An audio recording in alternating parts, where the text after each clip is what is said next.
नमस्कार, मैं जावेद और आज हम चर्चा करेंगे एक महापुरुष के बारे में।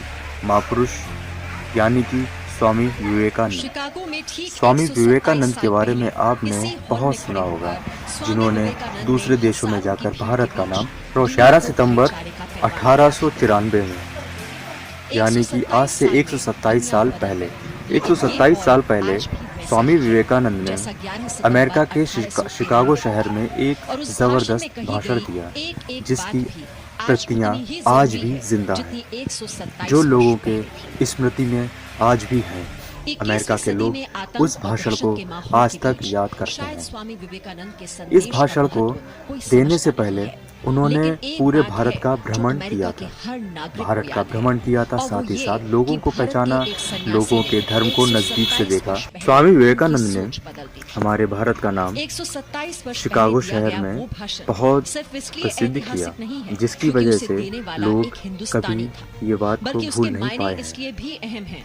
तो स्वामी विवेकानंद ने इससे पहले भारत के भ्रमण के साथ ही साथ लोगों को पहचाना, लोगों के जाति धर्म सबका स्मरण किया और उन्होंने निष्कर्ष निकाला कि जो भारत के लोग हैं, दुनिया के लोग हैं, वो सारे एक ही, उनका रास्ता एक ही है, लेकिन उनके जो कर्म हैं वो हो सकते हैं अलग अलग। रास्ता एक है और ईश्वर के पास पहुंचने का मार्ग एक ही है।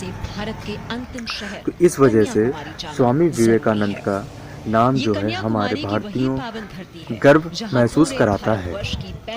तो आइए जानते हैं सन 1893 11 सितंबर में जो शिकागो शहर में, अमेरिका के शिकागो शहर में जो उन्होंने मीटिंग की थी, उसका क्या निष्कर्ष हुआ, लोगों ने उन्हें क्या स्मरण किया। तो शिकागो में जो उनकी कॉन्फ्रेंस हुई थी, जो उनकी लेक्चर हुआ था, उसमें उन्होंने बताया कि भारत एक ऐसा देश है जिसमें हर देश के, हर संप्रदाय के, हर जाति के, हर सभ्यता के लोग आकर रह सकते हैं और उनको भारत ने हमेशा वेलकम किया। उन्होंने बताया कि कैसे इजराइल के लोगों को भारत के लोगों ने स्मरण किया और उन्हें उनकी पहचान दिलाने के लिए मजबूती दी। ये बात है 1892, यानी कि जब हमारा मुल्क अंग्रेजों के अधीन था। उस वक्त शिकागो में जाकर ये बात कही, जो कि अभी तक चर्चा का विषय बनी हुई है। तो इजरायलियों की मदद के बाद उन्होंने बताया कि कैसे पारसी लोगों का, भारत में जितने भी पारसी लोग रहते हैं, उनकी धरोहर, उनकी स्मरण बचाने के लिए भारत ने हमेशा साथ दिया। भारत ने इतने अनेकों सभ्यताओं को बचा के रखा, इस बात पर वो गर्वान्वित महसूस होते हैं। साथ ही साथ हमारे देश के हर एक इंसान को गर्वान्वित होना चाहिए। स्वामी विवेकानंद की ये स्पीच आज तक हमारे जहनों में जिंदा है।